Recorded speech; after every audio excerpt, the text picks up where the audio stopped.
Yang pertama eh, saya menanam serai. Jadi di sini ada serai merah yang saya tanam di rumah. Lalu semua rata-rata tanaman yang saya tanam adalah tanaman-tanaman yang bisa saya ambil. Jadi saya juga menanam papaya. Lalu ini ada pohon lengkeng, ini ada pohon mangga. Lalu saya juga udah nggak pernah beli air air kemasan lagi. Jadi saya biasanya sudah ada air yang kita suling sendiri. Jadi saya sudah tidak menggunakan lagi yang namanya aqua galon.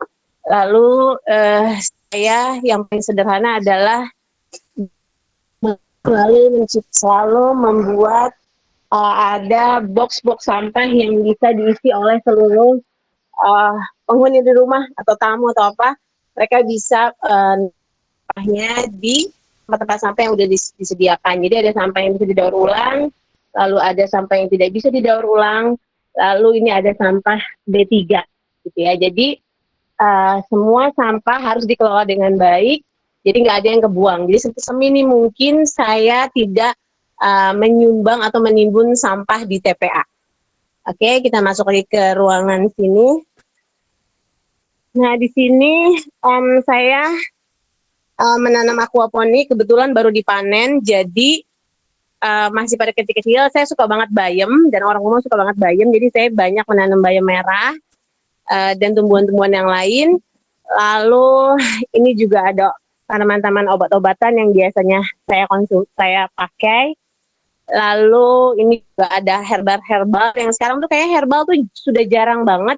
Jadi saya biasanya menanamnya ada dill. Lalu ini juga ada aquaponik lagi, ada bayam, ada seledri, dan ini adalah ada mint. Saya suka banget mint, dan saya juga biasanya bikin produk kecantikan saya melalui mint ini. Ini ada bayam Brazil, karena bayam Brazil itu cukup mudah untuk dikembangbiakan gitu ya, untuk ditumbuhkan. Jadi saya banyak banget bayam-bayam Brazil ini untuk dibikin sayur bayam.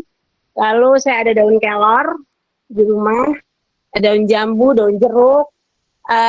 Ke belakang saya ada sekitar 5 biopori, ya, 3 di depan, lalu biopori ini 2 di belakang biopori. Biasanya nanti saya bedakan apa yang masuk biopori dan apa yang masuk ke dalam kompostor saya. Ini ada daun Afrika, lalu saya suka banget sama daun bidara, ya. Daun bidara ini selain saya makan, saya bikin teh, saya juga olah jadi skincare. Lalu ada pepaya, ada pandan. Pandannya udah sangat subur banget, ini udah harus dipanen. Lalu saya punya sekitar 1, 2, 3, 4 komposter gitu. Sekarang kita beralih ke kamera satu lagi.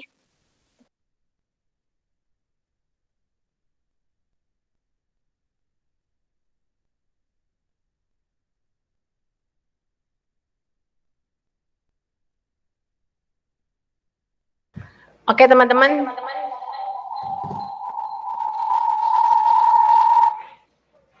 tadi sudah sedikit tour di rumah saya, jadi apa aja yang udah saya lakukan di rumah. Jadi saya seminim mungkin mencoba untuk bisa meminimkan sampah supaya tidak menumpuk atau menyumbang sampah di TPA. Kenapa penting banget? Karena seperti udah Kak Iqbal jelaskan bahwa hampir 60 bahkan mungkin lebih sampah yang ada yang menumpuk itu berasal dari sampah-sampah organik yang biasanya berada di rumah. Jadi yang paling penting adalah kita harus berusaha untuk mengurangi sampah kita sendiri gitu, karena kita yang paling tahu kondisi rumah kita, kira-kira apa yang bisa kita lakukan untuk bisa mengurangi sampah ini gitu ya. Nah, kita nanti akan ada sesi tanya jawab juga, cuman sebelumnya saya akan memaparkan beberapa materi. Saya izin untuk share screen.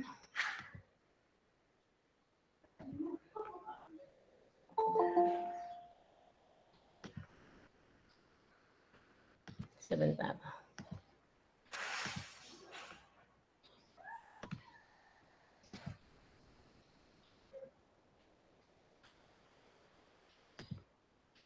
Oke, selamat datang di kelas Jakarta Bumi.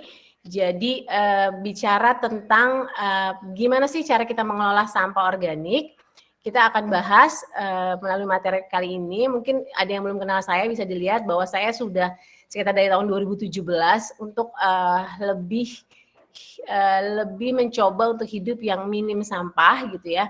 Dan ini beberapa CV saya yang teman-teman bisa baca.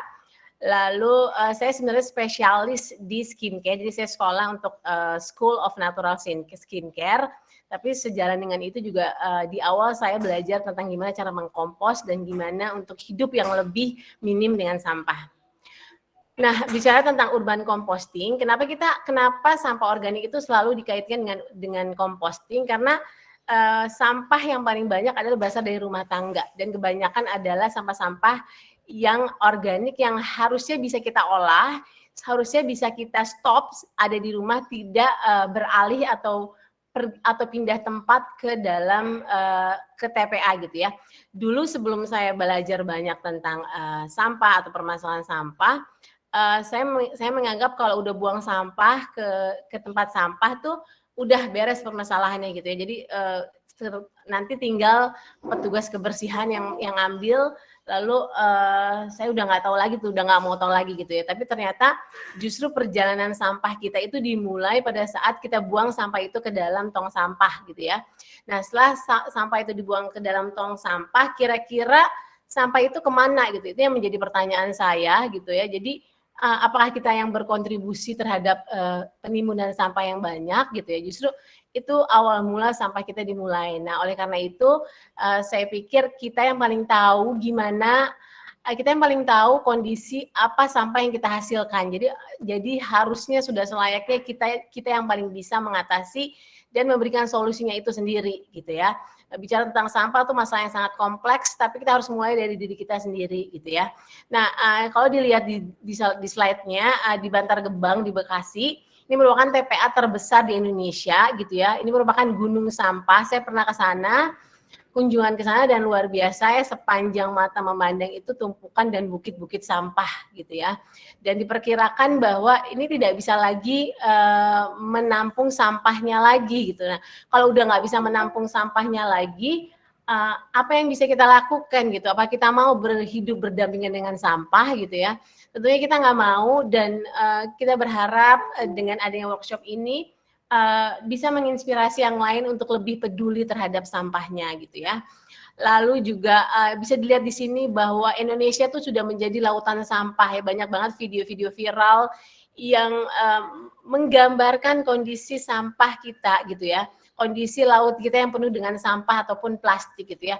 Segala sesuatu yang kita nggak bisa atasi di darat, permasalahan sampahnya pasti akan kembali ke laut, pasti akan ke laut gitu ya. Jadi lebih dari 3 juta metrik ton sampah itu ke laut per tahunnya. Ya, mau jadi apa jadi lautan kita ini gitu ya.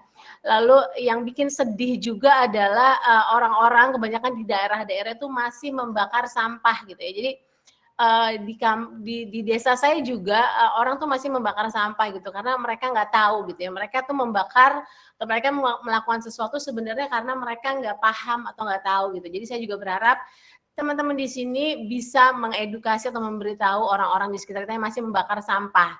Jadi bakar sampah itu ada sekitar 75 zat beracun dari pembakaran sampah yang mengganggu kesehatan gitu ya. Belum lagi efek dari pemanasan global akibat dari pembakaran sampah ini. Jadi mohon banget untuk jangan pernah membakar sampah lagi gitu. Kita kelola dan kita kurangi sampah kita itu ya. Lalu bisa dilihat ini salah satu gambaran yang sangat miris ya, di mana sampah setiap tahunnya itu bertambah gitu ya.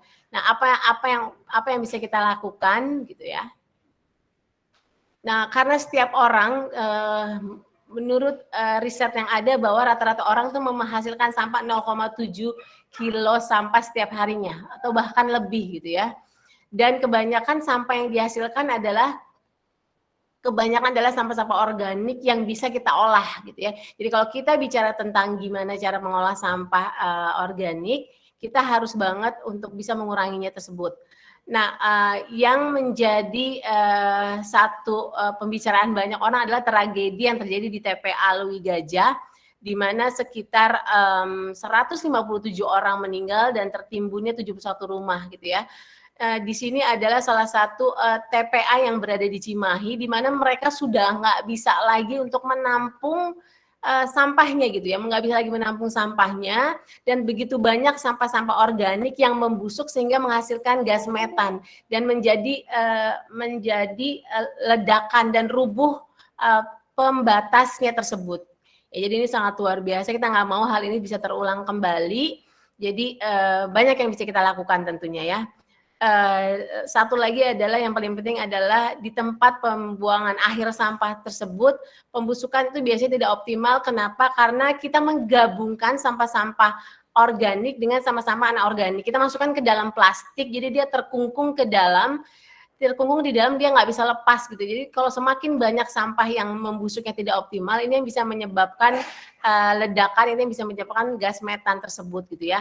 Jadi percampuran sampah organik dan sampah anorganik ini menghasilkan gas metan. Gas ini mudah terbakar dan dapat meledak secara saat konsentrasi oksigennya rendah. Jadi penting banget untuk memilah sampah supaya tidak menggabungkan sampah organik dan sampah anorganik.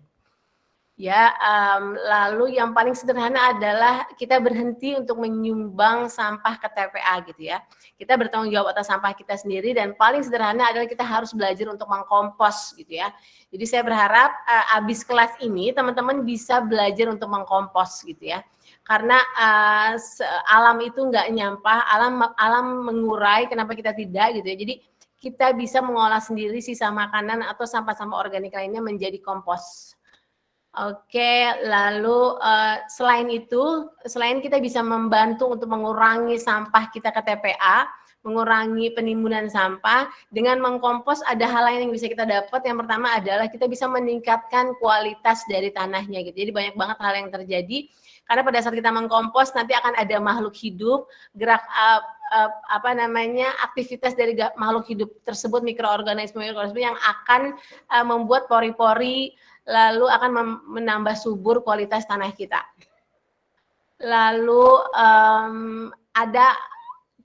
mengkompos itu merupakan hal yang paling sederhana, dan kita cuma perlu empat basic hal ini. Yang pertama adalah kita perlu sampah brown, kita perlu sampah green, dan kita perlu adanya air, juga adanya udara gitu ya.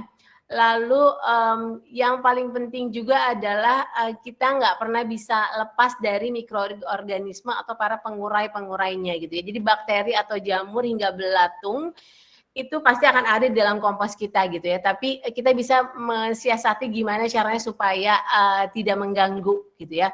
Lalu ada air dan udara juga, mereka perlu untuk hidup karena bakteri pengurai ini suka dengan oksigen gitu ya. Nah, kita nanti akan belajar lagi lebih lanjut tentang ini. Lalu apa yang disebut dengan sampah brown dan apa yang disebut dengan sampah green gitu ya. Kenapa disebut sampah brown? Karena biasanya sampah-sampah brown ini berwarna coklat gitu ya. Dan ciri-cirinya gimana? Ciri-cirinya biasanya dia gampang mengering gitu ya. Lalu banyak kandungan karbonnya, dan pada umumnya dia menyerap bau. Jadi sampah brown ini biasanya mengandung karbon yang bisa menyerap bau gitu ya. Dan kenapa disebut sampah green? Karena biasanya dia berwarna hijau, lalu banyak mengandung nitrogen yang tinggi, dan ciri-cirinya biasanya bahan-bahannya ini mudah untuk membusuk ataupun bersifat basah ataupun mengeluarkan bau. Jadi yang sederhana, sampah brown itu tidak membusuk, sampah green biasanya membusuk, dan sisa-sisa dari rumah tangga kita, biasanya sisa konsumsi sayur, buah-buahan atau makanan dari konsumsi rumah tangga. Lalu yang paling penting lagi dari mengkompos adalah sebisa mungkin kita memotong menjadi bagian-bagian yang sangat kecil. Kenapa? Karena kalau semakin kecil nanti akan semakin cepat untuk terurai gitu ya. Jadi semua bahan organik itu pasti bisa mengurai, cuman hanya butuh waktu yang berbeda-beda. Nah, kalau di rumah saya punya komposter dan saya punya biopori. Biasanya saya akan pisahkan.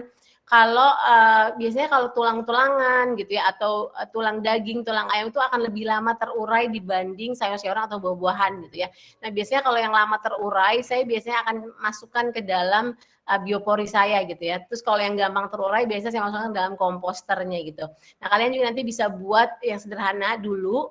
Mungkin kalau kalian pengen cepat bisa dipanen, kalian bisa pisahkan antara yang hewani dan yang tumbuh-tumbuhan gitu ya. Lalu apalagi yang mesti diperhatikan dalam mengkompos? Yang pertama adalah selalu membuat lapisan antara si brown dan si green. Kenapa? Karena kita akan memberikan karbon untuk semua mikroorganisme yang ada di green ya. Jadi selalu dilapisin sampah green, lalu sampah brown, sampah green, sampah brown, sampah green. Jadi selalu berlapis seperti itu. Dan fungsi dari brown di atas ini adalah untuk menyerap bau sehingga tidak bau. Dan fungsi dari si brown ini di atas juga adalah untuk supaya mikroorganisme seperti belatung atau apapun juga tidak keluar, tidak terlihat oleh kita, gitu ya. Lalu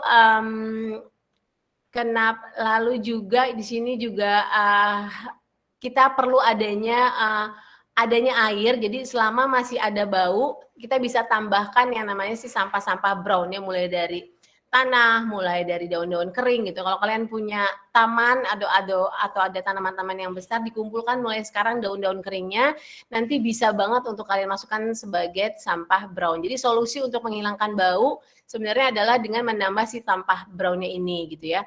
Lalu selain itu juga dengan kita menutup dengan si brown, biasanya nanti aroma dari si komposnya ini nggak akan keluar sehingga tidak mengundang tikus ataupun yang lainnya untuk bisa merusak si kompos kita ini gitu ya. Nah kalau misalnya kita rasa si sampah-sampah atau sampah-sampah si brownnya, si greennya ini terlalu basah gitu ya, kalian nggak perlu menambahkan air lagi. Tapi kalau misalnya kalian membuang sampah-sampah organik kalian yang kering gitu ya, maksudnya sampah-sampahnya itu kurang airnya, kalian bisa menambahkan air. Yang penting posisinya harus lembab, tapi nggak boleh terlalu basah, karena kalau terlalu basah biasanya akan lebih berbau gitu ya. Jadi harus dijaga sehingga dia lembab. Lalu perlu juga udara, karena udara juga yang menjadi kunci supaya komposter kalian nggak bau gitu ya. Jadi sebisa mungkin 1 sampai 2 hari itu kita aduk terus, 2 hari sekali lah mungkin kalian bisa mengaduk komposternya. Jadi diaduk komposternya supaya ada udara. Lalu nanti mungkin bisa ditutup lagi dengan sampah brown gitu ya. Lalu apalagi yang mesti kita ketahui tentang kompos? Yang pertama adalah kompos ini mengeluarkan panas gitu ya, jadi sehingga memberi kehidupan untuk bakteri pengurai, untuk lebih mempercepat bakteri pengurai. Lalu juga tumpukan kompos yang terlalu panas akan membunuh mikroorganisme, makanya itu perlu banget untuk kita mengaduknya sehingga tidak terlalu panas ya. Lalu apa aja kira-kira yang bisa kita masukkan ke dalam komposter gitu ya. Sebenarnya semuanya bisa dimasukkan ke dalam komposter. Yang mesti diperhatikan adalah mungkin kotoran-kotoran dari hewan-hewan itu juga harus dipisahkan, terutama kayak misalnya kucing, karena banyak mengandung tokso-tokso yang kita nggak mau nanti akan ada di dalam komposter kita. Lalu juga apalagi biasanya yang ada atau yang biasanya orang temukan dalam mengkompos, biasanya kompos itu berbau. Nah, solusinya adalah dengan kalian memberikan sampah brown lebih banyak gitu ya. Lalu kalau kalian juga banyak membuang daging-dagingan, ini biasanya akan lebih banyak sih belatung ataupun mikroorganisme gitu ya. Lalu pastikan selalu kuncinya adalah sampah brown ini harus lebih banyak komposisinya dibanding dengan sampah greennya ya. Lalu sebenarnya kita belajar mengkompos dari mana? Karena alam selalu mengkompos setiap saat gitu. Jadi kita di hutan gitu ya, banyak binatang mati tertutup oleh dedaunan kering. Itu yang menjadi dasar dalam sistem mengkompos. Dan zaman dulu juga dari dulu ya, sistem mengkompos itu sudah dilakukan oleh masyarakat zaman dulu. Biasanya mereka menggali tanah lalu membuang sampah-sampah organiknya lalu ditumpuk dengan sampah-sampah kering. Terus ada banyak macam ada banyak macam metode dalam mengkompos ya. Salah satunya adalah mungkin dengan mengkompos sistem dengan takakura. Biasanya Takakura ini dia menggunakan wadah yang ada di rumah aja, bisa wadah keranjang atau apa, pastikan di bawahnya ada bantal atau sekam, lalu jangan lupa untuk sekelilingnya juga diberikan bolong untuk udara. Jadi dalam mengkompos banyak banget metode ataupun cara-caranya banyak sekali, tapi kalian sesuaikan dengan yang ada di rumah gitu. Kalau kalian punya ember, kalian bisa pakai ember, kalau kalian punya halaman, kalian bisa pakai halamannya, yang pasti sesuaikan dengan kondisi yang ada di rumah gitu ya. Lalu ini juga ada komposter cair gitu ya, sama mungkin kalau komposter cair kekurangannya adalah dia lebih sangat berbau gitu ya. Jadi kebanyakan orang lebih suka kompos yang biasa dengan sistem layering ditaruh di dalam wadah dibanding dengan kompos cair, karena kompos cair tuh aromanya sangat mengganggu gitu. Tapi kalian bisa coba, biasanya kalau kompos cair ini kalian tinggal memasukkan semua sampah organiknya, nanti otomatis dia akan mengeluarkan cairan si kompos cairnya ini gitu ya. Lalu apa sih ciri-ciri kalau komposnya itu sudah bisa dipanen gitu ya? Yang pertama adalah biasanya warnanya akan seperti tanah, coklat, tidak ada warna lain. Lalu suhunya juga seperti tanah dan baunya juga seperti tanah. Nah, kalau misalnya sudah mendapatkan ciri-ciri seperti ini, kompos kalian ini bisa banget untuk kalian gunakan, untuk kalian berikan pupuk ini ke tanaman-tanaman kalian yang ada di rumah gitu ya. Nah, kalau misalnya kalian sudah mengkompos, kalian juga bisa melakukan sistem pengayakan, sehingga nanti kalau yang belum sempurna menjadi kompos atau terurai, kalian bisa masukkan lagi ke dalam komposternya. Jadi kita bisa ulang lagi gitu ya. Dan kalian bisa ambil yang halusnya. Lalu gimana cara pakai komposnya? Ya kalian nggak perlu menggali, kalian tinggal sebar aja di atasnya. Lalu kalian tinggal siram gitu aja. Jadi siram tanah lalu sebar dengan ketebalan minimal 5 cm, lalu tutup dengan daun kering atau mulsa gitu ya. Jadi selalu menutup terakhir dari si kompos ini dengan daun-daun kering supaya mikroorganismenya tidak langsung terkena matahari dan juga akan melindungi tanah kalian gitu ya. Atau kalian bisa gunakan juga si komposter ini sebagai media tanam, tapi pastikan nggak full si komposnya ini, karena si kompos ini banyak kandungan vitamin dan mineralnya sehingga dia akan konsentrasinya sangat tinggi, sehingga nanti terlalu subur, biasanya nanti tanaman kalian akan kekuningan gitu. Jadi campurkan dengan tanah atau sekam bakar sebagai media tanam. Lalu apa yang harus kita lakukan pertama? Yang pertama adalah pastikan kalian memilah sampah kalian yang paling sederhana adalah sampah organik dan anorganik gitu ya. Jadi sediakan di rumah ember-ember atau wadah atau apa aja yang ada di rumah, bisa ember, bisa bekas drigen, bisa box-box besar, apa aja yang ada di rumah, kalian siapkan dulu itu untuk memisahkan sampah-sampah organik dan sampah-sampah anorganik. Lalu biar orang juga nggak males, jadi tempatkan dulu mungkin di dekat wastafel atau di dekat tempat cuci piring, karena biasanya orang habis makan tuh main buang aja sampahnya, dan mereka bisa langsung masukkan ke dalam wadah sampah organiknya tersebut. Jadi nanti mungkin akan terbiasa, baru nanti kalian bisa memindahkan ke tempat yang lebih strategis gitu ya. Cuman kadang-kadang di awal tuh butuh untuk kita bantu supaya membiasakan mereka untuk membuang sampahnya. Lalu juga pastikan kalian menggunakan yang ada di rumah dulu aja, jangan tunggu besok, jangan tunggu lusa. Biasanya nanti kalau besok, kalau lusa udah males, pakai aja wadah yang ada di rumah dulu. Lalu yang paling penting adalah tidak pernah ada istilah gagal dalam mengkompos, karena semua yang berasal dari alam tuh pasti akan terurai gitu ya. Yang menjadi masalah adalah berapa lama waktu terurainya, itu mungkin berbeda-beda tergantung dari kondisi kompos kalian dan tergantung dari apa yang kalian masukkan ke dalam komposternya. Tapi pada dasarnya semuanya pasti akan terurai. Ya, lalu ini ada beberapa contoh wadah-wadah yang teman-teman bisa pakai di rumah untuk mengkompos gitu ya.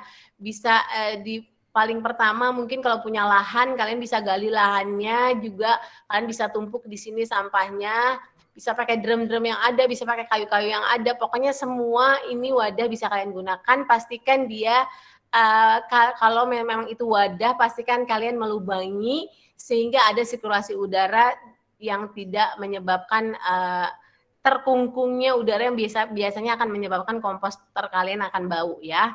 Jadi ini ada beberapa contoh kalian bisa pakai di rumah. Dan ini sedikit kisi-kisi semua tentang komposter, tapi sebenarnya apalagi sih yang bisa kita kerjakan selain si komposter ini? Ya, saya akan bagikan lagi satu materi lagi. Sebentar. Oke. Oke, lalu selain mengkompos kira-kira apa lagi yang bisa kita lakukan untuk mengurangi sampah organik sehingga tidak menumpuk di TPA gitu ya. Yang pertama adalah kita bisa berkebun dengan memanfaatkan sampah organik. Ya, diagram pengolahan sampah yang paling ideal adalah tadi kita sudah tahu bahwa hampir dari 50% bahkan sampai 60-70% sampah yang menumpuk itu adalah sampah-sampah organik dan kebanyakan adalah sisa-sisa makanan. Jadi yang pertama adalah yang paling sederhana adalah selalu menghabiskan sisa makanan kalian. Jadi jangan terlalu banyak ambil makanan kalau kita nggak yakin makanan itu bakal habis gitu ya. Lalu kalau misalnya ada sisa makanan yang masih layak, kalian bisa banget untuk donasikan ke orang lain gitu ya. Dan kalau kalian punya binatang, misalnya ayam atau kucing atau jangkrik gitu ya, kalian bisa banget untuk memberikan sisa-sisa makanan tersebut ke binatang. Dan yang terakhir kalian bisa mengkompos gitu ya. Dan sebenarnya kita nggak pengen banget kalian buang ke dalam TPA, ini merupakan yang paling terburuk yang bisa kalian lakukan gitu ya. Lalu tadi kita juga akan bahas mengenai biopori.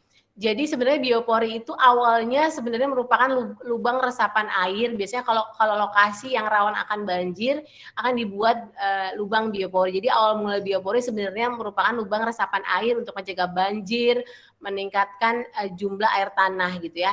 Nah, tapi sekarang banyak orang seiring berjalannya biopori akhirnya bisa dimanfaatkan untuk mengurangi sampah organik. Karena selain kita bisa menjadi lubang resapan air, dengan adanya biopori juga bisa menyuburkan tanah karena kita mau memberikan makanan dan banyaknya nanti aktivitas dari mikroorganisme di dalam tanah kita gitu ya. Terus apa aja yang mesti diperhatikan dalam membuat biopori? Biopori ini biasanya berdiameter 10 cm dengan kedalaman 100 cm gitu ya. Lalu masukkan pipa dengan tinggi kurang lebih 50 cm untuk memperkuat struktur bioporinya. Isi dengan sampah organik dan selalu ditutup dengan sampah brown dan juga selalu ditutup bioporinya supaya tidak mengundang aroma untuk memancing tikus ataupun serangga-serangga lainnya gitu ya. Jadi buat beberapa biopori dengan jarak maksimal 50 cm. Nah, bedanya biopori dengan kompos itu adalah biopori itu biasanya orang tidak panen ya. Jadi dia otomatis memang untuk menyuburkan area di sekitar situ untuk sebagai lubang resapan air. Dan kalau saya biopori di rumah saya biasanya saya taruh di lokasi-lokasi yang airnya suka bergenang, atau saya sengaja biopori itu saya masukkan sampah-sampah sisa rumah tangga yang lama terurai seperti misalnya tulang-tulang daging ataupun misalnya tulang-tulang kepiting ataupun segala macam, itu bisa saya masukin sana karena akan lebih lama gitu ya. Jadi memang dibiarkan di sana dan tidak kita panen ya. Lalu untuk media tanam sendiri gitu ya, kalau kalian nanti mulai untuk menanam, pastikan kalian menggunakan kompos yang sudah kalian buat gitu ya. Nah, yang paling penting dalam bercocok tanam juga adalah media tanamnya gitu ya. Nah, kalau kebanyakan orang itu beli media tanam di toko-toko tanaman gitu ya. Media tanam merek Patani ini gitu. Dan ini kurang ideal karena media tanam merek ini sangat tinggi konsentrasinya gitu. Jadi biasanya tuh nanti cuma bagus di awal aja, tapi nanti kelama-lamaan nanti tanaman kan akan menguning atau terlalu subur gitu ya. Jadi ini kurang ideal. Yang paling ideal adalah kalian selalu campurkan antara sekam dan tanah 1:1 gitu ya. Kalau kalian punya kompos lebih baik, nanti pupus komposnya ini bisa digabung dengan sekam ataupun tanah. Lalu yang pasti lagi adalah mulailah berkebun di rumah dan ubah tanaman di rumah menjadi kebunan sayur gitu ya. Di era sekarang ini sudah sepatutnya kita bisa mandiri terhadap ketahanan pangan kita sendiri. Ya, jadi kita bisa mengambil semua dan memanen tanaman-tanaman yang ada di rumah kita untuk kita makan kembali gitu ya. Lalu untuk berkebun di rumah, walaupun kalian misalnya nggak punya lahan, kalian bisa banget untuk berkebun di lahan-lahan sempit gitu, entah di balkon apartemen ataupun apa, kalian bisa menggunakan pot-pot untuk mengubah teras atau bahkan menjadi kebunan sayur. Itu banyak banget teman-teman dari Kertabumi juga yang berkebun di lahan-lahan sempit ataupun di apartemen. Jadi sebenarnya banyak cara untuk kita bisa mulai berkebun di rumah. Ya, selain itu bisa membantu untuk sedikit mengurangi emisi gas karbon gitu ya. Dengan kita juga berkebun kita juga akan lebih berhemat tentunya ya.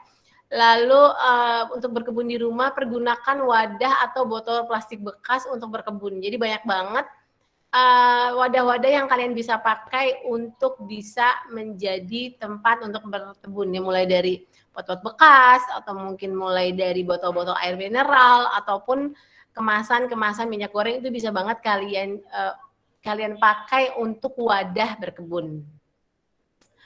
Lalu selain itu juga karena banyaknya sisa-sisa sayuran yang kita buang, sebenarnya kita bisa banget untuk meregrow sisa-sisa sayuran menjadi sayuran baru gitu ya. Contoh-contoh apa aja sayuran-sayuran yang bisa kalian regrow, contohnya adalah tanaman-tanaman herbal mulai dari kemangi, mint, basil, seledri gitu ya. Itu kalian bisa banget untuk meregrow. Bawang-bawangan juga mulai dari daun bawang, bawang merah, bawang putih, bawang bombay, itu juga bisa banget untuk kalian regrow. Umbi-umbian juga bisa kalian regrow, ataupun sayuran hijau juga kalian bisa, atau jahe-jahean juga kalian bisa. Jadi dibanding kalian harus membuang, kalian bisa banget meregrow kembali sehingga menjadi sayuran kembali. Lalu kita akan lihat satu video regrow dari daun bawang. Daun bawang tuh kayaknya penting banget buat di rumah.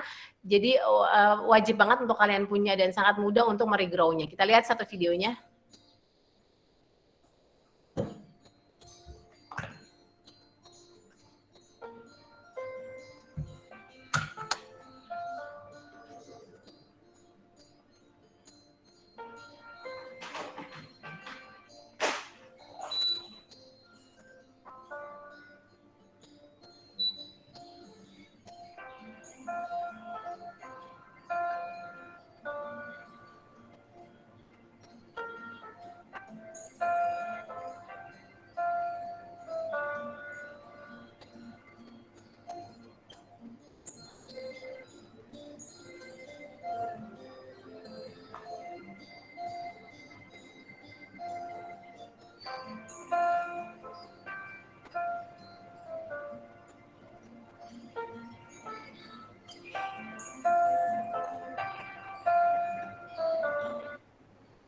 Oke, tadi salah satu video dari regrow. Yang lain juga bisa meregrow nanas.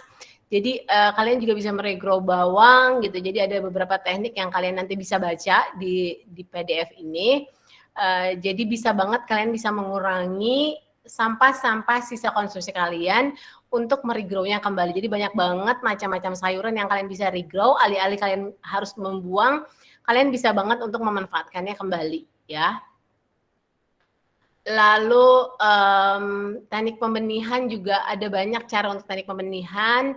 Contoh di sini kita pakai pembenihan tanaman buah, contohnya adalah pembenihan durian.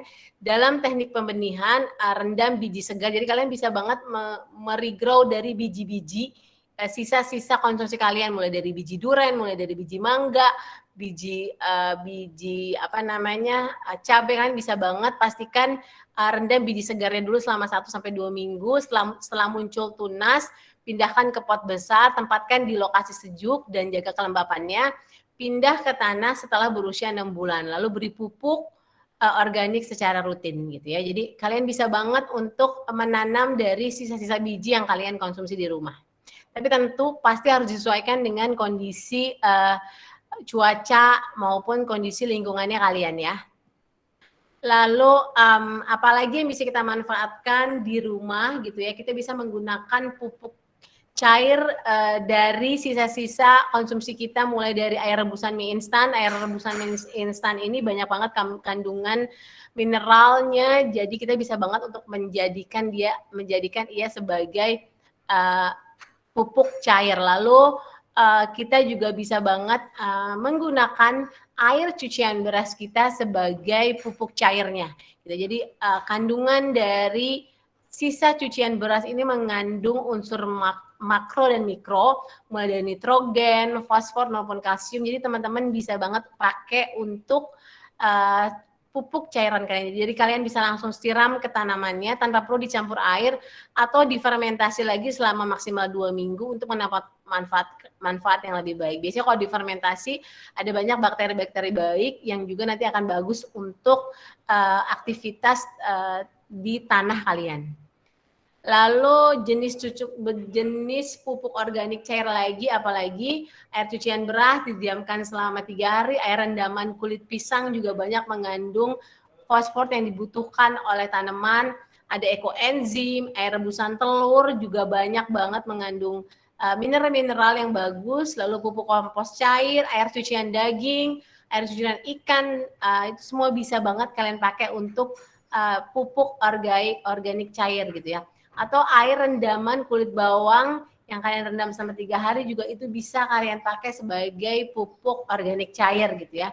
Jadi pemupukan bisa dilakukan seminggu sekali, diberi ketika penyiraman tanaman. Takarannya mungkin 1 liter pupuk kita gabungkan dengan 5 liter air gitu ya. Jadi kalau kalian menanam sendiri, kalian punya pupuk sendiri, jadi kalian bisa pastikan bahwa sayuran yang kalian makan ini benar-benar tidak mengandung pestisida yang berbahaya gitu ya. Lalu kalau kita berkebun biasanya apa aja yang akan menjadi masalahnya, yang pasti adalah hama gitu ya. Kita bisa menggunakan cangkang telur sebagai pengusir siput gitu ya. Jadi biasanya siput itu nggak suka sama tekstur dari kulit telur yang tajam. Ini cocok banget kalau kalian menemukan banyak siput nanti di tanaman kalian. Atau untuk pengusir hama lainnya juga kalian bisa menggunakan sisa sambal yang kalian bisa tambahkan air, kalian bisa semprotkan secara berkala untuk menghilangkan segala macam hama seperti belalang, semut, kutu, dan lain-lain gitu ya. Lalu pembasmi hama organik lainnya adalah kalian bisa pakai air ekoenzim, cuka apel, sisa sambal, lalu bawang putih, cabai, air rebusan lerak, atau kalian bisa blender biji dan daun sirsak atau blender daun pepaya, lalu bisa kalian rendam selama 2 hari gitu ya. Jadi semprot ramuan alami ini ke dalam daun atau tanah di mana hama itu berada dengan takaran 1 liter pupuk dengan 5 liter air. Jadi tadi sekilas tentang gimana kalian bisa mengolah sampah organik kalian. Kalian nanti bisa coba di rumah dengan hal yang paling sederhana. Jadi banyak banget cara kalau kalian mau untuk bisa lebih berkreasi dengan banyaknya informasi yang kami berikan gitu. Nah, untuk sampai sekarang ada yang mau bertanya, silahkan. Teman-teman silakan yang mau bertanya.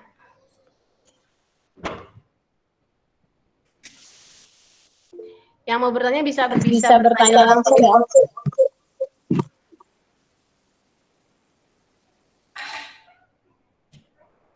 Silakan Mbak Umah. Mbak Umah, silakan. Warahmatullahi wabarakatuh, Teh Santi. Ya. Saya mau nanya, ini tuh kalau misalnya saya kasih sisa dapur gitu, terus dipisahin organik non organik.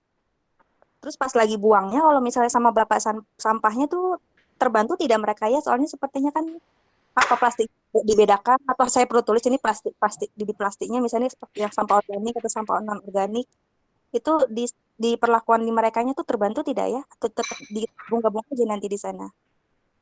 Oh, maksudnya kalau Mbak buang sampah terus membiarkan petugas sampah yang memilahnya gitu ya, Mbak Umah? Ya, misalnya udah tetap dipisahin sama saya, tapi bapak kebersihannya tahu tidak ya kalau misalnya plastik ini teh organik, ini non organik, nanti apa tetap nggak bermanfaat gitu walaupun saya pilah. Um, di sebagian tempat ada yang mereka mau memilah, tapi di sebagian tempat juga mereka pasti akan menggabungkannya kembali sih sebenarnya. Oh gitu. Baru nanti mungkin di tempat tempat pembuangan sementara mereka akan memisahkannya. Tapi itu sebenarnya nggak membantu banyak sih ya. Yang paling paling simpel adalah kita pisahkan dulu semua sampah-sampahan organik. Nah, sampah-sampah organik seperti plastik, seperti apa segala macam, kalau di dekat rumah kalian ada pemulung, itu pasti akan diambil sih sampah-sampah kayak sisa-sisa botol air mineral atau segala macam itu biasanya akan diambil. Tapi kalau misalnya di sana nggak ada, yang paling sederhana adalah kalian bisa mendonasikannya atau memberikannya ke bank sampah terdekat. Jadi sebenarnya di Indonesia itu ada sekitar 11.000 bank sampah yang tersebar gitu ya. Jadi bisa banget kalian bisa memanfaatkan bank-bank sampah untuk kalian donasikan sampah-sampah anorganiknya ini gitu ya. Untuk sampah-sampah organik juga ada sebagian dari bank-bank sampah yang mau menerimanya gitu ya. Kalau cuman kasih ke petugas kebersihan itu kayaknya bukan solusi sih Mbak gitu. Jadi memang agak ribet, tapi hal kecil yang kita lakukan ini akan sangat berdampak buat kondisi permasalahan sampah kita gitu. Oh iya, soalnya ini teh kayak misalnya misahin yang kayak organik biasa masih banyak pakai memang sama saya untuk buat pupuk lain-lain. Cuman kadang tetap ada yang kebuang gitu. Jadi saya kepikirin kalau dipisah ngaruh nggak? Soalnya kadang Kayaknya tetap nggak akan terlalu pengaruh banyak sih itu. oh gitu ya. Karena Oh nggak iya. di semua tempat mereka akan pilahkan lagi gitu ya. Dan alih-alih kita mau menyalahkan orang lain untuk masalah persampahan kita, menurut saya kita harus mulai dari diri kita sendiri gitu ya. Jadi sebisa mungkin kita mengkompos atau mengurangi sampah-sampah organik kita, mengkompos ataupun kita melakukan meregrow atau apapun, dan sampah anorganiknya pastikan dipisahkan juga. Kita bisa kasih pemulung kalau kita nggak mau capek ke bank sampah, atau kita bisa banget untuk donasikan ke bank sampah, atau sekarang udah banyak banget waste management yang bisa menjemput sampah kita sebenarnya gitu. Oh iya iya udah beberapa dapat kontaknya. Sama Teh Santi mau nanya tadi yang kayak sisa sambel. Itu kalau sisa sambelnya kayak misalnya udah kena minyak atau gula garam itu masih bisa atau yang kalau bisa jangan ada minyak? Nggak apa-apa, masih bisa Kena untuk membuat hama-hama itu pergi. dikasih air ya tadi Mbak ya? Dikasih air 1:5. 1:5. Oh iya. Udah sih itu aja kayaknya Teh Santi. Jazakillah khair. Hatur nuhun. Hatur nuhun sawang sulna wa jazakillah khair. Silakan lagi ada yang mau bertanya? Mbak Putri silakan. Ya Mbak Santi, saya tertarik sekali dengan komposter ini ya. Beberapa kali sudah pernah ikut kayak ada yang sharing gitu, saya ikut. Cuman belum sampai ke praktek nih. Kendalanya diantaranya gitu belum menemukan, maksudnya jarang menemukan sampah brown gitu. Itu selain daun-daun kering ada alternatif lain tidak ya? Kalau kayak kardus gitu termasuk sampah brown atau bukan gitu Mbak? Terus saya juga pernah coba regrow gitu ya. Cuman pernah tuh cabai sampai berbuah gitu beberapa 4 gitu. Tapi dia cepet banget terserang putih-putih kutu putih gitu. Terus disemprot hama putih yang di daun itu kan. Sampai semuanya kena, semua daun kena gitu. Udah coba waktu itu semprot pakai apa ya? Lupa saya pernah dapat info gitu. Semprot gitu. Tapi muncul lagi sampai akhirnya tanamannya juga mati. Terus coba regrow serehnya juga nggak berkembang gitu. Masih segitu aja malah jadi layu gitu. Ada tips nggak ya Mbak Santi? Oke, yang pertama adalah kalau kita susah mencari sampah brown gitu, misalnya kita nggak punya daun-daunan kering di rumah gitu ya, sebenarnya sampah brown itu biasanya sampah-sampah yang berwarna coklat yang dia mengandung karbon sehingga dia bisa menyerap bau gitu ya. Kalian bisa gunakan kardus sih sebenarnya bisa banget dipakai, cuma sebenarnya kardus itu masih bernilai ekonomis. Biasanya kardus bisa diolah lagi sebenarnya gitu di lapak-lapak gitu ya. Jadi kalau kalian naruh kardus di depan rumah, biasanya pemulung tuh masih mau ambil. Jadi menurut saya sayang, kardus, kertas itu sebenarnya termasuk dalam golongan sampah brown. Kalian bisa banget itu untuk dipakai untuk menutupi sampah kalian, sampah green kalian. Cuma sayang karena itu masih bernilai ekonomis gitu ya. Kalian bisa pakai tanah, kalau tanah nggak ada kalian bisa pakai serabut kayu gitu ya. Kalian bisa pakai misalnya kalian habis beli telur tuh suka ada pembungkus telurnya. Jadi pakai yang ada di rumah gitu ya. Terus kalau misalnya kalian mau sedikit capek gitu ya, kalian mungkin di sekitar rumah kalian ada taman atau apa yang kalian bisa ambil, kalian bisa minta daun-daun keringnya gitu, atau kalian punya di dekat rumah kalian ada toko kayu yang suka menyerut kayu, itu kalian juga bisa minta. Maksud saya memang kita butuh effort yang lebih gitu ya, tapi saya percaya bahwa masalah sampah ini merupakan masalah semuanya. Dan kita tahu mungkin apa ini capek ribet-ribet kayak gini gitu, tapi kalau kita nggak mulai dari diri kita sendiri, mau sampai kapan masalah sampah ini beres.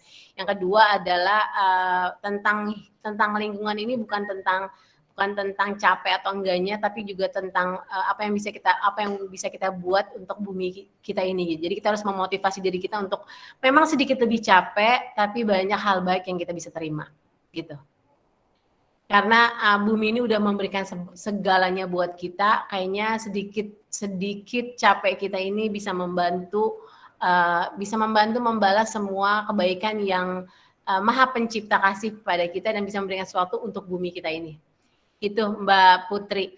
Lalu masalah tentang hama itu sebenarnya pasti ada aja gitu ya di dalam kita. Itu merupakan seni dalam menanam gitu ya, yang pasti jangan pernah bosan untuk terus cari solusi, gimana sih cara solusinya untuk bertanam gitu ya. Setiap mau itu petani, mau itu siapapun yang berkebun pasti punya permasalahan masing-masing gitu ya.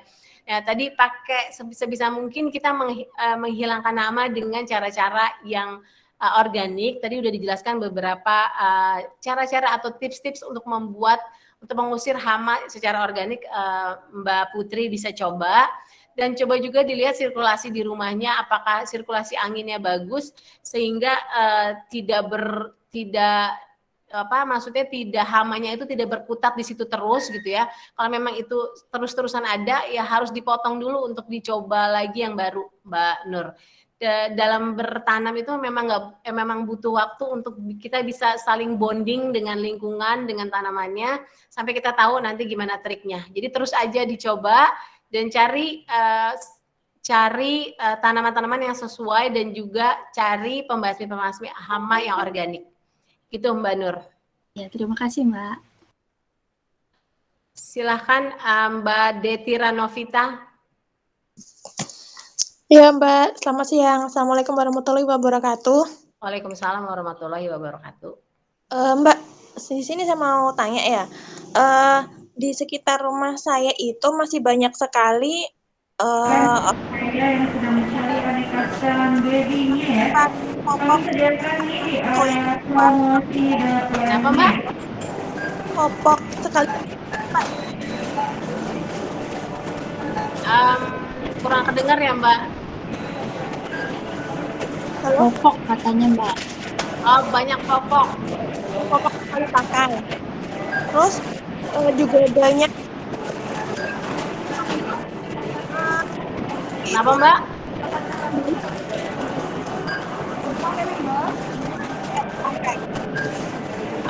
Nggak kedengar ya Mbak. Oke, mungkin masalah popok gimana gitu ya. Mbak Iyas bisa di mute dulu ya mungkin ya. Mbak Iyas Hasanah, bisa tolong di mute. Iya. Halo. Iya, halo. Tadi masalah tadi yang bertanya masalah popok ya. Ya popok itu kira-kira masyarakat di sekitar rumah tuh yang suka buang popok sembarangan sama pembalut gitu loh Mbak. Okay. Nah, ya itu. Terus yang kedua, saya tuh pernah meregrow pokcoy, tapi selalu gagal. Ketika saya mau pindah ke tanah, dapat besoknya tuh kenapa kok sering membusuk lalu mati gitu Mbak. Nah terus yang ketiga masalah hama ya, saya sudah pernah melakukan percobaan penyemprotan hama, entah itu ulat ataupun yang hama putih-putih menggunakan fermentasi kulit bawang, itu ternyata nggak berhasil. Sampai itu sudah habis berapa, itu nggak ada yang berhasil gitu loh Mbak. Itu efektifnya tuh gimana gitu loh Mbak. Itu aja. Oke, Mbak Detira, pertanyaan yang pertama adalah masalah popok dan masalah pembalut gitu ya. Masalah popok dan masalah pembalut terus masalah kebiasaan di sekitar rumahnya Mbak Detira mungkin ya. Nah, masalah kebiasaan ini itu nggak bisa otomatis kita langsung rubah gitu ya. Alangkah bijaksananya kalau misalnya kita bisa mengedukasi masyarakat di sana untuk lebih bijaksana dalam membuang sampah. Mungkin bisa dibantu dengan mungkin entah RT-nya atau orang-orang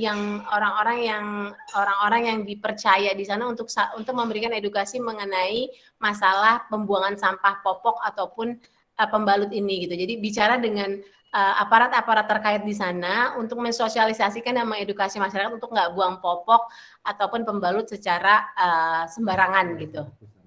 Dan yang pasti juga adalah kita nggak bisa fokus sama orang lain, tapi coba kita tunjukkan juga apa yang bisa kita lakukan, semoga bisa menginspirasi mereka untuk nggak buang sampah lagi sembarangan gitu ya. Karena pasti di dalam kehidupan kita pasti ada aja orang yang nggak peduli terhadap lingkungan. Tapi kita harus mulai dulu dari diri kita sendiri, sehingga mungkin bisa mencontoh yang lain gitu ya. Memang masalah popok ini, sebenarnya kalau masalah pembuangan popok udah banyak banget produsen popok yang mau menerima lagi popoknya tersebut gitu ya. Asalkan udah dicuci bersih, kalian bisa mengembalikan lagi popoknya itu ke dalam ke produsen-produsen penghasil popok tersebut gitu ya. Atau kalian sebisa mungkin sebenarnya kalau kalian pakai pembalut, usahakan bisa beralih ke pembalut-pembalut yang lebih ramah lingkungan gitu ya. Ini panjang banget bahasan tentang ini. Cuman memang harus benar-benar dimulai dari diri kita dulu sendiri gitu ya. Karena sampah pembalut maupun sampah popok ini dilapisi oleh plastik yang susah juga terurai gitu ya. Jadi sebisa mungkin kalau kalian menstruasi, ini untuk para perempuan, kalau misalnya kalian nggak mau pakai tampon, kalian bisa banget, sekarang banyak banget celana dalam yang udah untuk menstruasi. Jadi celana dalam ini bisa kalian pakai pada saat menstruasi, jadi kalian nggak membuang sampah pembalut lagi gitu ya. Yang pertama itu. Lalu yang kedua untuk meregrow pakcoy gitu ya. Nah, kalau kalian udah berhasil dalam meregrow-nya, pastikan kalau kalian memindahkan ke media tanamnya, jangan langsung terkena sinar matahari. Jadi mungkin 2 hari jangan kena matahari, lalu hari ketiga sedikit mataharinya sampai nanti dia kasih di matahari. Lalu juga biasanya yang paling banyak kegagalan dalam meregrow adalah terlalu banyak disiram air. Ya, jadi terlalu banyak air sehingga itu busuk gitu ya. Nah, gimana caranya supaya nggak busuk? Siram secukupnya. Gimana cara tahu siram secukupnya? Kalau kalian ambil pot, kalian siram air, selama airnya itu sudah menetes di bawah potnya, itu udah cukup banget untuk siram. Jadi jangan siram terlalu banyak gitu ya. Nggak perlu mandi juga tanamannya gitu. Jadi jangan terlalu berlebihan membuang air juga. Terus yang kedua, masalah pupuk organik atau pembasmi hama organik memang tidak seefektif pupuk kimia ya. Tapi kita harus konsisten terus dan dicoba lagi. Kira-kira kalau misalnya cabai dia nggak mau, coba blender daun pepaya atau daun mengkudu atau cuka gitu ya. Nah, karena setiap itu pasti akan berbeda-beda kondisinya gitu ya. Kalau di saya nih satu pohon hamanya dia nggak suka sama pedasnya dari pembasmi hama dari sisa-sisa sambal. Tapi yang satu lagi dia kuat pakai itu. Mungkin saya coba lagi dengan rebusan air mengkudu atau mungkin blenderan daun pepaya gitu. Jadi banyak banget. Memang hasilnya pasti nggak akan secepat pupuk kimiawi, tapi sesuatu yang organik pasti hasilnya itu akan bertahap, tidak instan. Jadi harus selalu rutin dan harus selalu dieksplor dan dicoba. Nanti teman-teman semua akan dikasih materi PDF-nya, nanti dicoba aja, yang satu nggak cocok, coba lagi yang lain. Begitu, Mbak Detira. Ya, begitu. Oke, sekarang siapa lagi yang mau bertanya? Mungkin Mbak Ria Rosalia. Ya, Mbak halo Ria. Kak. Ya, Ya, halo. silakan Mbak Ria. Iya, ini tadi masalah pembalut ya. Alhamdulillah saya sudah dapat solusi tuh. Mbak pakai apa, Mbak? Saya pakai Yuspin. Oh iya. Pembalut kain. Nah, itu Ya, ada membantu. masalah pembalut tuh yang penting banget. Yang pertama kalau nggak berani pakai tampon, emang tamponnya orang pada takut ya. Bisa pembalut kain, bisa dicuci. Atau sekarang banyak banget celana dalam untuk menstruasi itu lebih nyaman, Mbak. Iya. Iya, syukurnya saya ketemu itu adalah solusi banget ya, gitu loh. Klodinya juga saya juga ada juga. Gitu. Nah, ini Kak, saya mau nanyakan, selama ini kan saya bergerak sendiri untuk memilah sampah kita gitu ya. Nah, berharap gitu, kepingin saudara atau tetangga yang lain tuh mengikuti saya gitu. Tapi kan prosesnya cukup lumayan ya, harus kerja keras itu. Kendala saya ini adalah untuk penyimpanan sampah di luarnya ini, untuk mengajak orang lain untuk memilah sampah-sampah yang ada di sekitar kita, di rumah kita utamanya gitu ya. Jadi mereka itu hanya langsung membuang gitu kan ke bak sampah gitu loh. Kalau seandainya kita melakukan sendiri mungkin kurang ini juga ya, kurang efektif juga ya. Saya pengen tuh menarik masyarakat lain tuh ikut, yuk kita buang sampah, kita pilah sampah dari sekarang gitu, minimal banyak hal apa ya, manfaat buat yang lain juga gitu. Minimal kita tidak mengumpulkan sampah plastik atau sampah bisa sedekah gitu loh maksud saya. Kita mengumpulkan kardus, botol untuk memilah-milah sendiri, taruh digantung di tempat sampah atau gimana, mungkin bisa gitu. Tapi yang lainnya ini kan tidak mereka repot gitu ya, mereka repot. Nah, bagaimana caranya kita untuk mengajak yang lain seperti kita gitu, punya solusinya nggak Kak kira-kira? Sama Oke, bener banget. Kadang-kadang kita gemes ya sama orang, kok bisa ya buang sampah sembarangan, kok bisa ya nggak peduli gitu. Nah, gitu. Tapi itu tadi kita sih sebenarnya nggak usah fokus sama orang lainnya, nggak usah fokus sama orang lain. Yang pasti bahkan menurut riset juga cuman sekitar 20-30% orang yang peduli terhadap lingkungan. Jadi kita fokus aja sama yang 20 atau 30% ini yang peduli terhadap lingkungannya gitu. Karena trennya, apalagi sekarang kondisi di bumi kita yang bencana di mana-mana, lalu juga tempat yang biasanya nggak banjir jadi banjir, tempat yang biasanya nggak kena musibah jadi musibah, musim juga nggak tentu gitu ya. Kalau dulu kayaknya ngebahas masalah perubahan iklim, masalah bencana tuh kayaknya tuh menjadi pembahasan yang terlalu jauh gitu buat kita ya. Tapi sekarang dengan adanya bencana yang biasanya nggak terjadi, bencana berkali-kali lipat terjadi setiap tahunnya, itu awareness kepedulian orang terhadap sampah itu semakin banyak sih Mbak. Cuman kita memang nggak bisa memaksakan orang untuk berubah. Kalau kita paksa jadi berantem juga sama tetangga gitu ya. Tapi yang paling efektif adalah kita fokus sama yang peduli dan kita tunjukkan aja sih sama sekitar gitu ya. Jadi ada di satu kampung gitu ya. Ada mungkin cuman 3 atau 4 kepala keluarga yang peduli gitu ya. Mereka terus lihat konsisten, mereka terus lihat dari penjualan sampahnya, dia donasi, dia menghasilkan uang segala macam. Itu justru bisa menginspirasi orang dibanding kita ayo dong kayak gitu. Itu agak susah tapi memang harus terus mengedukasi nggak capek-capeknya gitu ya. Kalau kita ikut workshop seperti ini atau kalau kita menemukan apapun yang berhubungan dengan masalah kebersihan atau apa, kita bisa posting, mungkin orang bisa baca, orang bisa lihat gitu. Tapi ya tadi memang nggak bisa merubah orang tuh agak sulit sih Mbak itu. Jadi harus kita contohkan, kita mulai dari diri kita sendiri aja dulu. Apa perlu kita pasang spanduk gitu untuk pemilahan sampah? Asal nggak nggak jadi dimusuhin aja sih Mbak. Kalau memang diizinkan oleh aparat terkait di sana, RT atau RW gitu ya. Dan memang kalau bisa misalnya ada arisan atau apa gitu ya, itu bisa banget untuk disosialisasikan gitu ya, bicara dengan RT RW atau semua yang ada terlibat di sana bisa mengedukasi masyarakatnya sedikit gitu ya. Tapi memang masalah perilaku itu bukan masalah yang bisa kita selesaikan sebulan, 2 bulan, 3 bulan gitu ya. Mungkin itu berturun menurun, mungkin dari kakek neneknya juga udah kayak gitu gitu ya. Jadi agak sulit. Tapi tadi orang semakin trennya untuk peduli terhadap lingkungan itu semakin naik, jadi terus aja menginspirasi orang, terus mengedukasi orang, dan mudah-mudahan setiap orang makin peduli terhadap lingkungan, Mbak Ria. Amin, amin, insya Allah ya. Sama satu Kak, boleh tambah lagi? Silakan. Saya sudah mulai membuat kompos, tapi sampai sekarang belum berhasil nih. Masalahnya yaitu sampah brownnya itu. Tadi saya dengar pakai bekas telur itu bisa memang, atau gimana? Maksudnya bekas kardus telur itu loh Mbak. Biasa kan terus ada tuh yang pakai kayak kartonnya itu loh. Iya, itu bisa. Yang wadahnya dari kardus itu bisa banget dipakai. Oke. Kebetulan banyak juga, bisa pakai itu.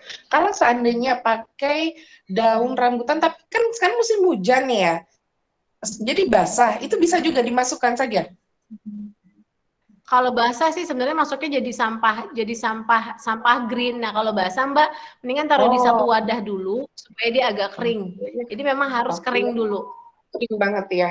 Oh baik.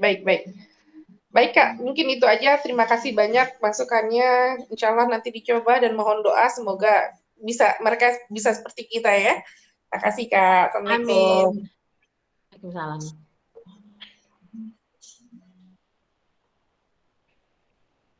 Mungkin sekarang Mbak Ben Hasanah. Ben Hasanah silakan kalau ingin bertanya. Atau kalau nggak ada Mbak Zahara. Mbak Zahara silahkan. Iya, terima kasih Mbak Santi mau nanya. Memang saya sedikit cerita soal pembakaran sampah itu masih banget terjadi di sekitaran pemukiman, di sekitaran rumah saya dan tetangga yang sangat berdekatan, dan itu ya cukup bikin gontok-gontokan dan jadi kurang baik lah hubungan kan. Ya itu tantangan juga, tapi mungkin mimpi saya ke depannya pengen banget ngajak lingkungan itu sama-sama ngolah sampah gitu Mbak Santi. Nah, yang saya pengen tanyain itu seandainya ini nanti secara mindset semua di lingkungan kita sudah bisa menerima untuk sama-sama ngolah sampah, gimana sih metode mengolah sampah organik secara komunal yang paling gampang dipakai, atau kalau ada metode yang gimana aja, nah itu minta tolong dijelaskan. Dan nanti itu gimana sih manajemen pengelolaan sampah organik kalau untuk tingkat satu lingkungan mungkin RT gitu ya, gimana ya sebaiknya ya, apa dibutuhkan jadwal piket apa segala macam, itu ada triknya nggak sih, ada tipsnya nggak Mbak Santi? Gitu aja Mbak. Oke. Nah, benar banget Mbak, bagus banget. Tapi jadi sekarang udah bisa jadi percontohan bahwa banyak banget desa-desa yang melakukan sistem kompos komunal. Jadi setiap warganya itu membuang sampahnya itu ke dalam satu tempat itu. Biasanya ada satu tempat lahan yang memang tidak terpakai, nanti mungkin bisa dijadikan tempat untuk menaruh si sampah-sampahnya tersebut. Jadi setiap saat warga-warga membuang sampahnya ke sana gitu ya. Tapi memang benar harus ada yang bertanggung jawab untuk mengurus si sampah komunal ini gitu ya. Ini harus ada kalau memang semuanya warganya sudah ada pedulian terhadap pembuangan sampah, itu mungkin bisa dibicarakan untuk gimana cara sistem pengolahannya. Mungkin sama seperti sistem pengolahan sampah-sampah yang ada. Jadi mungkin ada pengurus tuh setiap berapa hari sekali ada yang menjaganya juga supaya tidak rusak si kompos komunalnya ini. Tapi memang ini harus dikelola secara bersama kalau sampah komunal ini sih Mbak. Jadi rata-rata sih ada satu tempat yang memang tidak terpakai. Nah, tempatnya itu nanti dipakai untuk seluruh warga membuang sampah di sana. Lebih seperti itu sih. Berarti Dan memang harus mendingan dibantu oleh aparat-aparat yang terkait di sana untuk segala pengurusannya. lebih Mungkin baik kalau langsung secara ke lebih tanah jelas ya. nanti, kenapa, Mbak? Lebih baik memang kompos komunal itu langsung ke tanah gitu, bentuknya galian gitu ya, Mbak Santi. Kalau misalnya yang paling bagus sih sebenarnya langsung ke tanah sih, Mbak. Langsung ke tanah, jadi tanahnya digali, nanti setiap warganya membuang sampah ke sana gitu. Tapi tetap nanti mungkin saya akan kasih contoh di grup ya Mbak ya, untuk lebih detailnya kayak seperti apa biar lebih jelas. Oke. Untuk Siap, sampah komunal. makasih. Ya. Ya, makasih Mbak Zahra. Silakan lagi yang mau bertanya. Mbak Detira Novita atau Mbak Pak Beng Hasana deh. Boleh deh. Ya, suara saya kedengaran? Kedengaran. Iya. Ya Mbak, aku ini kan mulai 3 tahun terakhir ya mencoba untuk mengurangi produk pabrik di kehidupan saya. Terus masalah tadi itu juga pembalut, saya sudah menggunakan pembalut kain dalam 1 tahun terakhir ini, jadi insya Allah aman dengan lingkungan. Terus sampah-sampah organik itu memang di rumah saya juga sudah tidak dibakar lagi. Terus kalau sampah, sebelumnya juga sampah plastik itu malah saya buang di TPA, tapi terakhir lagi ada saya lihat di Google ya, di grup-grup itu, grup-grup yang pencinta lingkungan, kalau sampah-sampah plastik itu bisa dikumpulkan di dalam botol, kemudian bisa dijadikan EcoBrick itu bisa dijadikan meja kah, atau bisa juga dijadikan pagar atau dinding semi permanen di rumah, atau pagar semi permanen.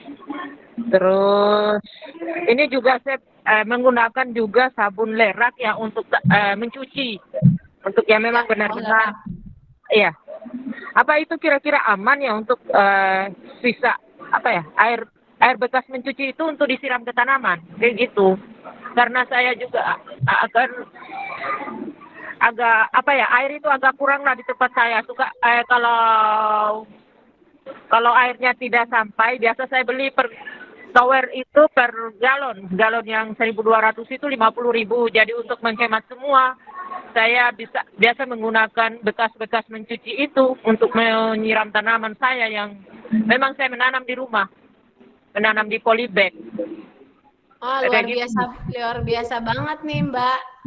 Udah keren banget ya, udah mulai mengurangi nggak menggunakan pembalut, lalu sudah mulai menanam, sudah menggunakan juga lerak ya. Jadi kalau ditanya lerak itu aman atau enggak, lerak itu aman banget dan sudah banyak diuji bahwa lerak itu merupakan buah penghasil busa dan bersifat antibakterial. Jadi aman banget dan bagus banget untuk dipakai sebagai pengganti sabun. Dan karena dia alami, dia nggak masalah untuk disiramkan ke dalam tanaman-tanaman. Justru lerak juga bisa sebagai pembasmi hama yang organik ataupun yang natural. Mbak. Aku menambahkan ini juga soda kue katanya untuk menghilangkan noda gitu. Jadi setelah disiramkan ke tanaman, malah daun mint saya itu menjadi lebih subur dari sebelumnya. Ya. Terus sawi, saya kan menanam sayur-sayuran, ada juga yang herbal begitu. Jadi untuk kebutuhan saya sayur-sayuran itu sebenarnya udah nggak ke pasar lagi, apalagi dengan situasi sekarang ya. Yes, ya kita penting banget untuk bisa mulai menanam sendiri, mulai membuat ketahanan pangan sendiri, karena kita hidup di zaman yang nggak menentu ya menurut saya. Kayak dulu saya mulai berasa kalau saya bisa menanam itu ada manfaatnya pada saat PPKM nggak boleh keluar rumah. Kalau kita punya asupan sendiri di rumah, yang paling sederhana deh, mungkin bayam, mungkin pepaya, kita bisa makan tanpa perlu kita khawatir untuk kita nggak bisa beli makanan di luar gitu ya. Jadi mulailah dengan hal-hal yang paling sederhana, mulailah menanam yang memang bermanfaat dan bisa kita konsumsi. Jadi keren banget nih Mbak Hasana, udah luar biasa perilaku yang banyak dilakukannya untuk bumi ini. Mudah-mudahan bisa menginspirasi banyak orang ya Mbak. Kira-kira apa lagi sharingnya? Ini kan juga saya mengkonsumsi buah ya. Kalau pagi saya juga mencoba untuk hidup sehat dengan mengkonsumsi buah-buahan di pagi hari. Jadi kulit buah itu saya jadikan Ekoenzim. ekoenzim, tapi ini belum ada yang dipanen sih, baru sementara diproses gitu. Terus yang sampah-sampah lain itu juga mau rencana dibuat kompos itu. Sudah ada ininya, kompos bagnya, cuman aku lagi cari alas karena takutnya kalau langsung ke tanah itu nanti rusak kompos bagnya. Yes, ya. Bagus banget, ekoenzim juga bagus. Sisa-sisa dari buah-buahan bisa banget kita jadikan ekoenzim. Jadi ekoenzim kalau yang belum tahu, ekoenzim adalah kita memfermentasi sisa-sisa kulit buah-buahan yang bisa kita jadikan cairan pembersih serbaguna. Mulai dari membersihkan kamar mandi, membersihkan meja, membersihkan lantai, karena dia berfermentasi banyak bakteri-bakteri yang akan membunuh bakteri-bakteri buruk. Juga dia konsentrasi asamnya tinggi, jadi bisa menghilangkan noda-noda. Bagus banget, Mbak. Terima kasih atas sharingnya. Dan semoga masih banyak orang-orang seperti Mbak yang lebih peduli dan mau menggunakan produk-produk yang lebih ramah lingkungan. Terima kasih ya Mbak. Boleh sedikit? Boleh, silakan. Aku juga ini kan berencana mau pelihara lele, tapi itu kan pakan lele yang di pasaran itu masih menggunakan apa ya, ada campuran-campuran kimianya gitu. Aku sih pengennya yang makanannya pakan lele itu yang organik gitu. Mungkin ada link atau ada biasakan di Google itu di-share, tapi kan kita agak ini kalau belum tahu, agak susah mencarinya. Untuk lele. Untuk lele. Yang organik.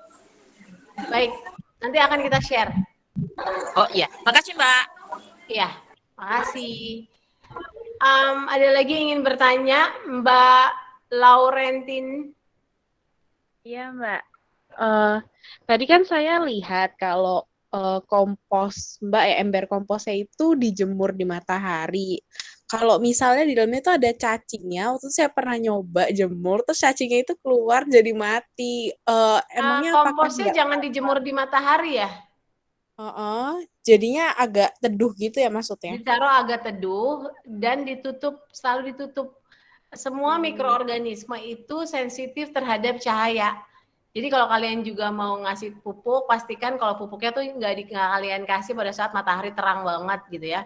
Jadi semua mikroorganisme baik itu pengurai, baik itu cacing ataupun segala macam, dia sangat sensitif terhadap matahari. Jadi kalau punya komposternya itu selalu ditutup. Kalau ada yang tempat teduh itu lebih bagus. Gitu. Oke Mbak. Terus kan saya ngompos itu jadi pakai ember yang bekas cat gitu. Nah jadi kayak di sini tuh banyak tikus, jadi makanya nggak dilubangi. Terus udah 3 bulan masih belum jadi karena becek, terus udah ditambahin sampah yang brown kayak daun kering gitu. Cuma maksudnya kalau nggak dibolongin gitu, apakah pasti jadi dengan suka diaduk-aduk atau ada solusi kah Mbak? Oke, karena dalam komposter itu yang bikin cepat juga adalah udaranya Mbak. Kalau nggak ada udara, kan ini ada pembusukan. Pembusukannya ini nanti bikin panas sehingga bakteri pengurainya itu nggak akan banyak yang hidup. Apalagi Mbak terlalu becek kan gitu. Jadi tetap harus dibolongin sih idealnya. Kalau emang kenapa nggak mau dibolongin? Mungkin karena takut bau. Nah, selama Mbak menutup sampah brownnya ini dengan selama Mbak menutup si komposternya ini dengan perbandingan 2:1 lebih banyak sampah brownnya, itu tidak akan berbau sih Mbak. Pokoknya intinya adalah selalu menutup dan memberikan sampah brown itu 2 kali lebih banyak dari sampah green. Selama itu banyak, itu nggak akan bau. Dan jangan terlalu basah atau terlalu becek gitu. Saya sendiri dan udah banyak banget teman-teman dari Kertabumi yang menaruh komposter di meja makan gitu ya, biar orang-orang kalau makan langsung taruh. Atau saya sendiri di rumah, ini meja makan saya teras, sebelahnya langsung komposter 4 biji besar-besar gitu ya. Jadi nggak akan berbau selama kita kita menerapkan metode-metodenya tadi. 2 kali sampah brown dan selalu ditutup. Kalau misalnya ditutup, sampah brownnya lebih banyak, menyerap bau, otomatis kayak tikus atau segala macam sih nggak akan mencium baunya gitu Mbak. Bisa dicoba dulu mungkin dengan metode-metode yang tadi. Kalau emang nggak mau dibolongin ya harus sering untuk dibuka dan diaduk setiap hari gitu. Dan kalau udah becek tambahkan lagi terus sampah brownnya gitu Mbak Lauren. Oke, makasih Mbak Santi. Sama-sama semuanya. Oke, ini pertanyaan terakhir ya Mbak Bunga Wijaya sebelum kita tutup kelasnya. Silakan Mbak Bunga. Ya, terima kasih. Iya Mbak. Ini di puskesmas ini kan ada yang namanya pelayanan kesehatan tradisional. Setelah lihat Ya, Mbak. Wigro-nya dengan tadi, video Wigro tadi, saya tertarik bagaimana cara kita mengaplikasikan Wigro ke Taman Toga. Kenapa Mbak? Bagaimana cara kita mengaplikasikan Wigro ke Taman Toga? Ke tanaman toga. Tanaman toga. Ya.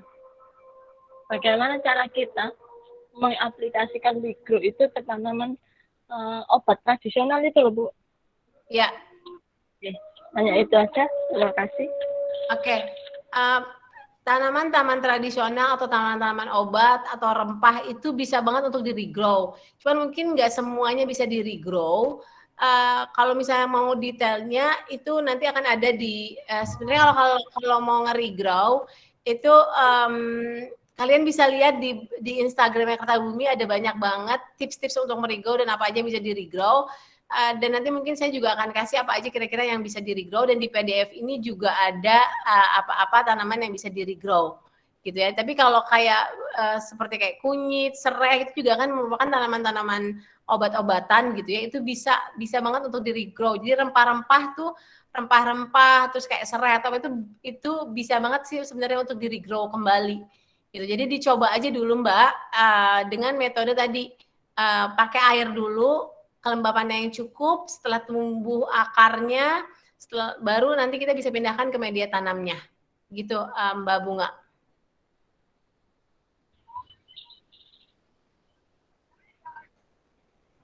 Oke teman-teman, karena waktunya udah habis ya, workshopnya kami tutup. Terima kasih banget untuk partisipasinya dan pertanyaan-pertanyaannya. Kita masih ada di sesi tanya jawab di WA Group. Jadi nanti kalau misalnya buat teman-teman yang kira-kira masih mau bertanya atau apa, silahkan dilanjut di grup.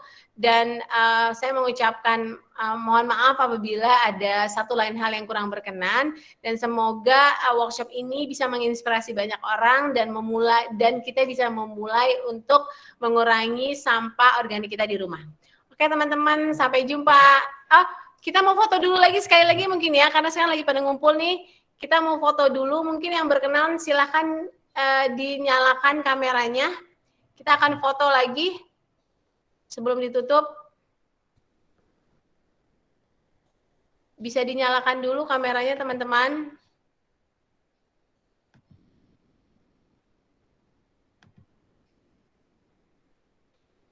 Ya, kita foto dulu soalnya tadi ada yang pas kita foto di awal ada yang belum datang. Kita coba foto dulu sekarang. Bisa tolong dinyalakan dulu kameranya semuanya.